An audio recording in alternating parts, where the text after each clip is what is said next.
Bonjour et bienvenue dans cette spéciale Mouled Nabawi sur RTV. Aujourd'hui, nous allons parler de la place de l'amour en islam et surtout du prophète Mohammed sallallahu alayhi wa sallam avec notre invité, monsieur Boumediene Ben Yahya, qui est islamologue, métaphysicien, spécialiste de l'œuvre monumentale d'Ibn Arabi, excusez-moi mon accent, ambassadeur pour la paix de l'univers, Alpis Fédération 1 à Genève. Il est aussi secrétaire général de la coordination des organisations islamiques suisses et fondateur de l'Institut Kalima en ligne, enseignement de la spiritualité de l'islam, du langage et de l'aide. Tout un programme avec notre invité.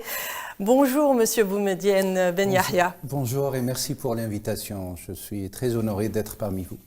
Mais c'est un honneur pour nous de vous avoir parce que justement, vous avez tellement à nous apprendre et surtout à ceux qui nous suivent sur RTV.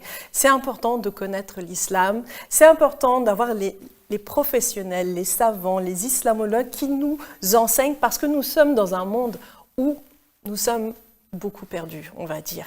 Donc avant de rentrer, de parler de l'amour, donc c'est le Mouled Nabawi, d'où vient cette tradition? C'est une tradition extrêmement ancienne, l'apparition de la manifestation d'une commémoration qui s'exprime par la vénération amoureuse vis-à-vis du prophète, de par l'humanité et les croyants, est datée grosso modo à partir du XIIIe siècle, de manière de plus en plus formelle et institutionnelle, où vous avez des princes, pour ne pas dire des califes, des princes à cette époque-là, notamment en Syrie, en Irak et ailleurs, qui prenaient position d'officialiser l'institutionnalisation de la commémoration de la naissance du prophète alayhi salam. Alors, bien sûr, cette tradition, elle est extrêmement riche, mais à la fois, elle a été pendant un certain moment critiquée, si vous voulez, par quelques pouvoirs politiques dans le monde arabo-musulman. Je pourrais donner un exemple. Dès lors de l'arrivée du pouvoir saoudien en 1932, dès les années 60, 50-60, il y a eu formellement une volonté politique d'interdire, si vous voulez, la célébration de la naissance du prophète Mohammed alayhi salam. Bien sûr, pour des raisons, vous l'avez compris, qui sont beaucoup plus dogmatiques suite à l'inspiration d'une doctrine particulière de Mohammed ibn Abdul Wahhab. Ceci dit, ça reste géographiquement quelque chose de minoritaire, cette interdiction, parce que le culte religieux de l'islam donne une place centrale, si vous voulez, dans la vie du croyant, dans la vie du chercheur de l'absolu aussi, et dans la vie de l'être humain de manière générale. Et quand on regarde un petit peu les sources de l'islam, les sources fondamentales de l'islam, vous avez trouvé, d'ailleurs, qui fait pas entre la notion de l'amour que vous avez évoquée au début, qui est fort importante dans un monde tourmenté, totalement tourmenté aujourd'hui, et qui nous a donné cette forme particulière au prophète alayhi salam, mais pas seulement au prophète, parce que la vénération et la célébration de la naissance du prophète alayhi salam s'inscrit dans une longue tradition spirituelle, notamment chez les écoles spirituelles de l'islam. Et là, on pourrait parler d'une datation qui part déjà du 8e, 9e siècle. Donc, bien avant l'institutionnalisation officielle, une volonté politique de célébrer communément dans un pays donné, dans une région donnée, la naissance du prophète alayhi salam. Et ces écoles spirituelles, cette pensée spirituelle s'est développée, connue de manière générale en Occident sous le vocable ou la terminologie du soufisme, mais en réalité ça dépasse largement le vocable lui-même qu'il faudrait peut-être revenir dessus à un certain moment, parce que c'est un vocable qui se trouve aujourd'hui un petit peu galvaudé, dévoyé de ses essences originelles et d'origine, de par l'exemple du prophète alayhi salam. Donc c'est une longue tradition et qui a vu naître aussi à travers l'histoire une littérature sacrée abondante. extrêmement abondante, où nous avons de grands savants qui ont rédigé, qui ont consacré des recueils autour de la notion, de la validation de la notion de la naissance du prophète alayhi salam. Pourquoi la célébrer? Quels sont les bienfaits qui sont derrière? Quels sont ses fondements, sa validité sur le plan, si vous voulez, juridique de l'islam? Et surtout, pour pouvoir ancrer de manière définitive dans la pensée arabo-musulmane la notion de l'amour. Justement, comment y rentrer dans ce moule? Comment ça se passe? Alors souvent les traditions, on peut prendre alors quand je dis traditions, bien sûr, qui sont inscrits dans une forme culturelle assez naturelle. Dans le monde arabo-musulman, je peux prendre comme premier exemple au Maghreb, donc les 3, 4, 5 pays du Maghreb. On pourrait même aller un peu plus au Sahel. Ouais. Donc tous ces pays, 6 ou 7 pays, on a cette tradition. La tradition prend forme sous souvent des veillées spirituelles, des banquets spirituels, des réunions spirituelles, des consécrations spirituelles tout au long de la nuit de sa naissance. Donc en l'occurrence, comme la nuit attendue et la semaine prochaine, de vendredi à samedi, on est censé, spirituellement parlant, religieusement parlant, veiller cette nuit du vendredi à samedi. La forme, il y a plusieurs formes. La première pourrait être une veillée de récitation coranique. Alors récitation coranique parce que en réalité, rendre grâce par la vénération à Mohammed alayhi salam, c'est de rendre grâce à la parole qu'il a reçue de Dieu. Oui, donc c'est une forme obligatoire et qui est incontestable, si vous voulez, en ce qui concerne le champ de la reconnaissance du prophète comme messager de la rahma. Nous t'avons envoyé pour tous les mondes, j'ose dire, tous les multivers, parce que l'alamin, alam c'est un univers, littéralement parlant, que comme miséricorde pour ces multivers. Donc si vous voulez, c'est une première forme qu'on pourrait difficilement contester, même si ici et là, vous avez encore quelques réticences, je dirais assez réfractaires, assez défragmentées dans le paysage géographique du monde des croyants et qui ne transposerait pas la réalité de l'amour des croyants pour le prophète alayhi salam, parce que cet amour est une wasila. C'est le moyen de passer, c'est le pont vers l'amour divin. Peut-être on y reviendra un peu plus tard. L'amour du prophète, c'est le moyen d'accéder au divin. Absolument. En fait, je reviens sur ce que vous avez dit tout à l'heure, c'est que le prophète, sallallahu alayhi wa sallam, il est venu pour l'humanité tout entière. Il n'est pas venu que pour une seule communauté, mais pour l'univers tout entier. Vous voyez ça, vous mettez le doigt sur quelque chose de fondamental qui est malheureusement galvaudé, voire oblitéré volontairement parfois, même si beaucoup de bonne volonté le dit assez régulièrement, mais on entend mais on n'écoute pas. Hein, et on voit la subtilité entre les deux.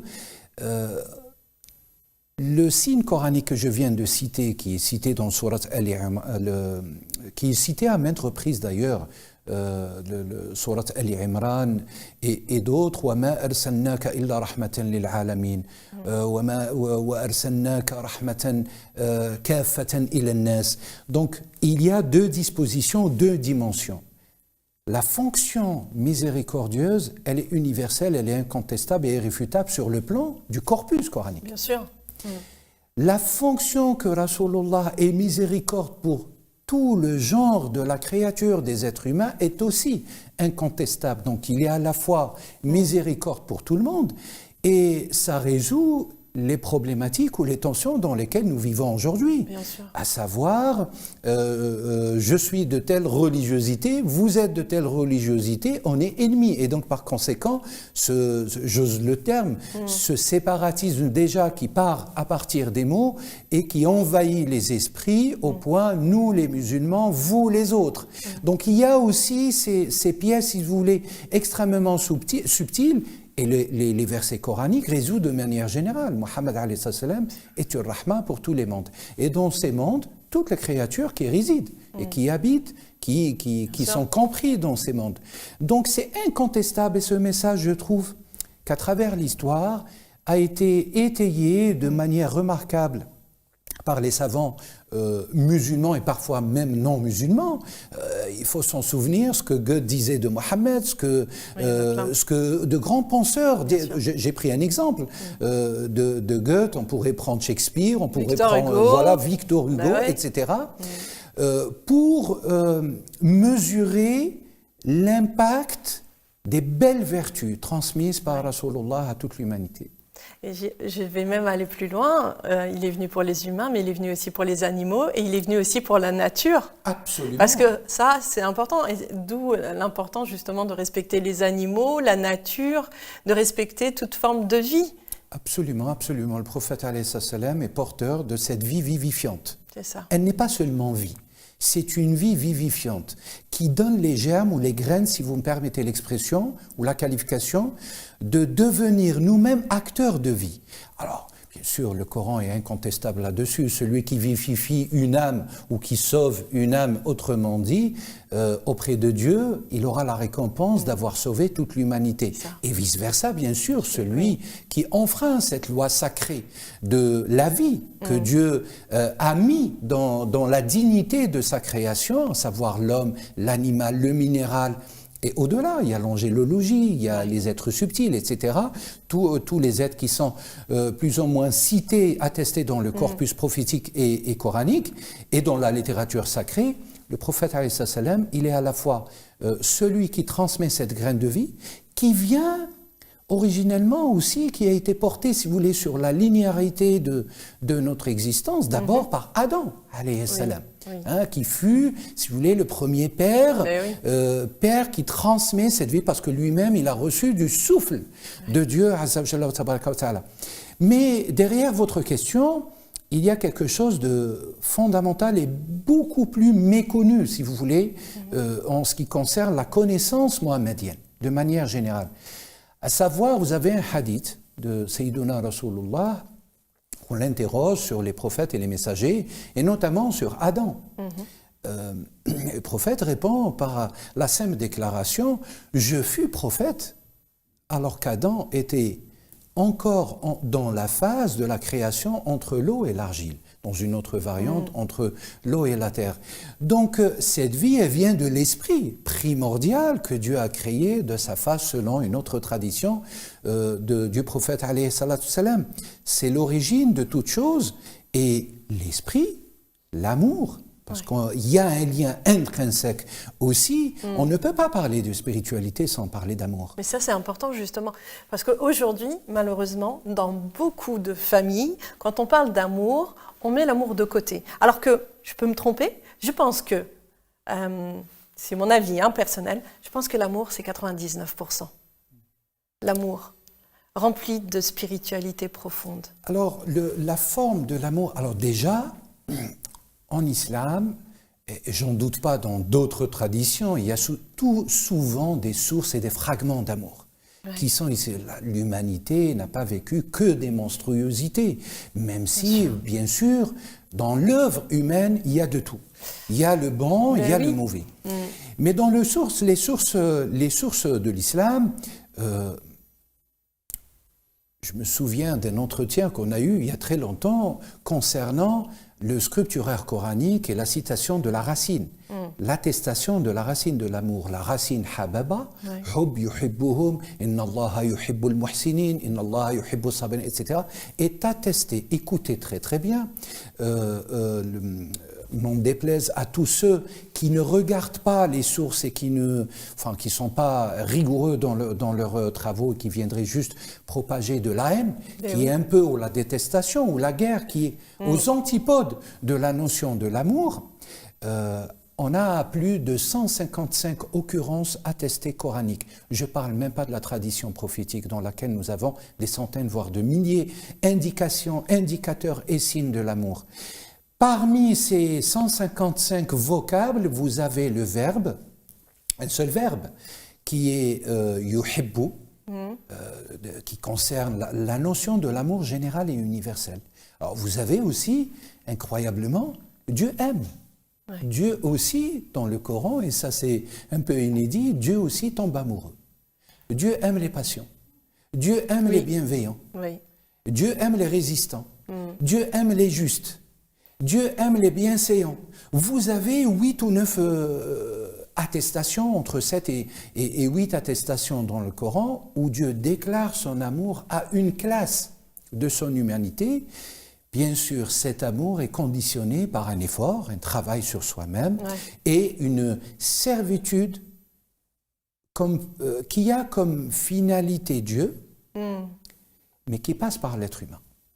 Rappelez-vous le hadith de Sayyiduna Rasulullah, le meilleur parmi vous est celui qui est au service des autres. C'est ça, le plus utile et pour l'humanité. Et quand on propage tous les mauvais caractères, malheureusement, et cette distorsion des sociétés et de l'humanité, on n'est plus, si vous voulez, dans ce chemin, sirat, dans ce chemin de l'amour, chemin de la droiture, chemin de la piété, chemin de la science. Car l'islam, c'est d'abord et infiniment beaucoup de science. Oui, je pense que oui, c'est énormément de science et puis d'humilité, d'ouverture. Puis on se dit dans le monde actuel, quand je vous écoute, quand on lit le Coran, quand on voit la Sunna, quand on voit l'amour du prophète sallallahu alayhi wa sallam pour Dieu, Huwa Habib Allah, Dieu nous a tout donné.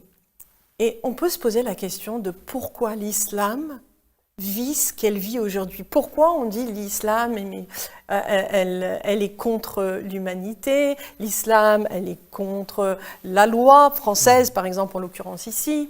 On se pose des questions parce que quand on lit ça, quand on voit l'amour, qu'il y a tellement de noms qui caractérisent l'amour, on se pose la question de est-ce que nous-mêmes, nous n'avons pas compris le message? L'être humain, vous l'aviez esquissé un petit peu, l'être humain foncièrement, c'est une attestation de la parole de Dieu et quelque part ingrat. L'être humain oublie. Il y a cette notion de l'oubli qui est une loi existentielle, si vous me permettez l'expression. L'être humain tombe souvent dans une volonté de méconnaissance des grâces de Dieu. Et je vais revenir sur les détails par rapport à l'actualité, et notamment ici en France, pourquoi il y a ce rejet, et pourquoi il y a cette image forgée de toutes parts, et parfois légitimement, il faut le dire, parfois légitimement, par le biais des événements tragiques qui ont frappé ce pays aussi. Il ne faut pas l'oublier, et qu'il faudrait condamner avec la plus grande fermeté, parce que comment l'être humain, comment les croyants oublient l'essentiel. Déjà, je vais vous répondre à partir du Coran, si vous voulez, juste pour un souci de rigueur scientifique. Vous avez un signe coranique incroyable dans le Coran, qui nous dit « وَإِذْ قَالَ الرَّسُولُ يَا رَبِّ إِنَّ قَوْمِ اتَّخَذُوا هَذَا الْقُرْآنَ مَهْجُورًا » Un signe coranique qui traduit la situation dans laquelle nous sommes, à savoir le messager se plaint à son Seigneur, Mohammed, où il dit ma communauté, la communauté, je reviens sur le terme, l'implication du terme communauté, qui est aussi galvaudé dans les usages officiels ou techniques en France et ailleurs. Ma communauté a pris ce Coran à a pris ce Coran comme quelque chose de délaissé. Ils l'ont délaissé. C'est un signe coranique. Le délaissement, alors un délaissement, c'est pas du parcourisme, c'est pas seulement de mémoriser, si vous voulez, les paroles de Dieu, ce qui est une grâce inouïe, d'avoir la faculté de le mémoriser, de respecter, si vous voulez, ses règles phonétiques et sacrées. Mais en réalité, le Coran nous invite à réfléchir. Et il nous invite aussi à dépasser un certain moment la réflexion, d'où l'imposition obligatoire d'un certain moment de notre vie d'embrasser, si vous voulez, une voie spirituelle, une approche spirituelle. Et qu'est-ce que c'est la spiritualité? C'est de revenir vers l'esprit. Quelle est l'origine des paroles de Dieu? Qui était l'intermédiaire, si vous voulez, de la transmission des paroles de Dieu à Sayyiduna Rasulullah alayhi salam? C'était l'archange Gabriel alayhi salam, qui n'est rien d'autre qu'un malak, créé de la lumière, qui elle-même créée de l'esprit de Rasulullah alayhi salatu wassalam. Et les sources sont incontestables là-dessus. Et il faut distinguer ce que c'est avec un grand R, la religion des religiosités. Et c'est un travail que je le dis, je ne cesse de le répéter depuis des années. Les religiosités sont multiples. Vous avez une religiosité ancrée sur tel dogme, sur telle école juridique de l'islam, historique, qui est parfois passéiste ou pas, classique ou pas. Vous avez aussi des religiosités basées sur un ressentiment d'échec. Et là, on pourrait ouvrir tout un débat sur la sociologie de la religiosité qui fait que nos jeunes, aujourd'hui, puissent à un certain moment dévier et tomber dans des défaillances au point où ils commettent le pire pour la société et pour eux-mêmes, pour leur famille. Et pour la nation tout entière. Mais vous avez aussi des religiosités construites idéologiquement. Et là, il faudrait un grand travail, si vous voulez, sur les idéologies. Alors, l'idéologie, c'est la liberté de notre conscience. L'idéologie, elle est liée à la conscience. C'est une idée qui se forge et qui devient, si vous voulez, l'essence ou la raison de notre vie. Donc, une certaine déformation vers ce qu'on appelle un extrémisme. Qu'est-ce que c'est l'extrémisme? L'extrémisme, c'est de prendre... Vous avez... des ingrédients, une formule avec 5 ingrédients, vous prenez un seul ingrédient et vous favorisez celui-là, vous l'essentialisez, vous dites c'est celui-là le pivot de tous les autres. Vous le faites, vous le rendez dominateur sur les autres. C'est une déviance. Alors que la voie, vous l'aviez esquissée aussi, c'est de chercher toujours le juste milieu. C'est ça. Pourquoi notre jeunesse? Jeunesse, il y a aussi, il ne faut pas nier, si vous voulez, le substrat sociologique, le substrat familial qui est très important. Vous le savez vous-même, vous accompagnez beaucoup de personnes à travers le monde, en France et ailleurs. Et le rôle aussi de la famille, cette transmission des mémoires entre les générations, cette intertransmission des mémoires entre la rive sud et la rive nord, etc. Cette mobilité qui est aujourd'hui devenue pratiquement impossible dans nos esprits. Tout ça joue à ce qu'on crée, si vous voulez, des barrières qui peuvent nous ramener à ce qu'on ne voit plus le message de Sayyiduna Rasulullah, à ce qu'on ne voit plus l'essentiel de la religion avec un grand R, et non pas les religiosités, qui ne font que du mal à toute la société, à toute la notion, en nous séparant, en nous mentant les uns sur les autres, etc. Rasulullah nous dit, Allah Azza wa Jalla wa tabaraka wa ta'ala, wa lakum fi rasulillahi uswatun hasana. Nous avons le modèle excellent en la personne de Rasulullah. C'est là où naît l'amour. L'amour et la vénération envers Dieu, envers le prophète alayhi salam, et à partir du prophète vers l'humanité. Et cet exemple, c'est quoi? C'est que le prophète n'a jamais... Et je mets, si vous voulez, avec beaucoup de rigueur et de prudence, le prophète alayhi salam n'a jamais ordonné ce que la littérature, parfois même panégyrique, à travers l'histoire, tend à dire. Savoir le prophète, parce que nous avons une biographie aujourd'hui interprétée d'un seul point de vue. Un interprète, un traducteur, il va choisir, si vous voulez, c'est une diction, c'est un concours de diction, donc un point de vue, et ces interprétations, ces traductions de la vie du prophète alayhi salam, qu'est-ce qu'on retient? Et notamment chez les historiens, chez certains historiens, il ne faut pas généraliser non plus, on va retenir que c'était un grand leader militaire, un grand politicien, un grand stratège, parce que l'expansion de l'islam géographiquement dans un laps de 30 ans était géantissime, était irrévocable. On va retenir que le prophète sallam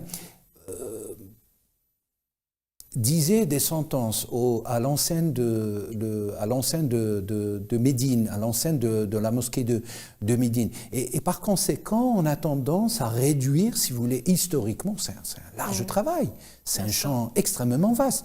On réduit la personnalité de Sayyiduna Rasulullah à un nivellement par le bas, un nivellement horizontal, à une lecture, si vous voulez, étriquée ou à une lecture déterminée seulement par quelques axiomes historiques. Alors que la réalité, le prophète alayhi salam est un modèle de spiritualité universelle. C'est un modèle de pardon. Et Dieu y insiste de manière incontestable. J'insiste par le biais aussi de votre émission. Le prophète alayhi salam est Dieu. J'invite les gens à lire le Coran et à le lire avec toute distanciation. Vous n'êtes pas obligé, on n'est pas obligé d'aborder un lien extrêmement intime immédiatement. C'est de lire d'abord lire les paroles de Dieu comme une somme de connaissances universelles. Et ça, c'est très important. D'ailleurs, il y a l'injonction dans le Coran. Et quand on lit, qu'est-ce qu'on voit? Qu'on voit que le prophète, que Dieu insiste sur les caractères, les belles vertus, les meilleures vertus du prophète alayhi salam dans le Coran, beaucoup plus qu'il insiste sur ses positionnements sociologiques horizontaux au moment où il était persécuté, au moment où des dizaines de tentatives d'assassinat contre le prophète, de par sa propre tribu, sa propre famille, si vous permettez l'expression, qu'il a poussé à l'immigration vers le nord, et en étant minoritaire. Et ça, c'est un élément fondamental. Malgré que le prophète alayhi salam était à la Mecque minoritaire, ils étaient quelques dizaines qui étaient autour du prophète alayhi salam, quand la prédication ou la proclamation de l'unicité par rapport aux 360 idoles, dieux qui étaient autour de la Mecque et au sein de la Mecque. Le prophète n'a jamais appelé à prendre les armes contre les Mecquois, contre la régence de la Mecque. Le prophète alayhi salam n'a pris les armes que vraiment tardivement, de manière défensive. C'est les Mecquois qui sont montés jusqu'à la Mecque. Alors vous avez la bataille de Pedre, la bataille de Uhud, tous ces éléments, et pardonnez-moi la longueur de mon propos, symbolisent quoi? Et qu'est-ce qu'il nous enseigne? Il nous enseigne que le prophète alayhi salam, à 90%, pour ne pas dire 99%, tel que vous l'aviez dit au début de l'émission, était toujours dans une posture de belle vertu, de sagesse. Et Dieu le décrit de manière incontestable dans le Coran. Donc si véritablement on loue une foi sincère, sans avoir toutes les connaissances du monde et sans connaître toute la littérature historique de 14 siècles, ne serait-ce qu'il faudrait se conformer à la majorité des propos divins. Merci beaucoup. Et d'ailleurs, c'est le mot de la fin parce que c'est la fin de l'émission. Merci en tout cas pour toutes ces précisions sur le Moulad Nabawi, sur l'amour, sur la rahma, parce que et le pardon surtout, parce que c'est très important de pouvoir justement faire ces rappels, parce qu'on a besoin, nos cœurs, nos âmes ont besoin de rappels tels que les vôtres. Et aujourd'hui, plus que n'importe quel jour, quoi. C'est important. Je vous remercie infiniment et je crois que peut-être un des messages à retenir des enseignements qui ont une vocation universelle du prophète alayhi salam, c'est de propager la paix, mais avec un grand P, salam, par les actes et les paroles à tous les strates, parce que le prophète, physiologiquement, métaphysiquement, était un exemple de paix intégrale.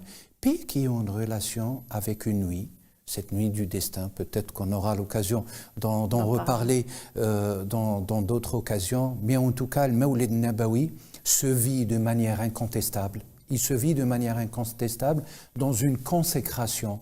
Toute la veillée de cette nuit de vendredi à samedi, à faire la prière sur le prophète Mohammed alayhi salatu salam, à l'instar de l'injonction coranique, à glorifier les noms de Dieu, à chanter, si vous me permettez le verbe, à chanter le panégérisme, le madh, autour des belles vertus du prophète pour que ça soit un exemple et pour que les cœurs de toute l'humanité soient touchés par cette lumière qui vient de Dieu et qui vient de Dieu pour les êtres humains et qui revient à Dieu à nouveau. Et puis bien sûr, Mawlid Nabawi Sharif Mubarak Maqboul, Inch'Allah. Merci. Et Nour ala Nour, merci beaucoup. Amin. Merci infiniment. Merci de nous avoir suivis sur cette émission spéciale Mouled Nabawi. Je vous dis à très bientôt. Au revoir.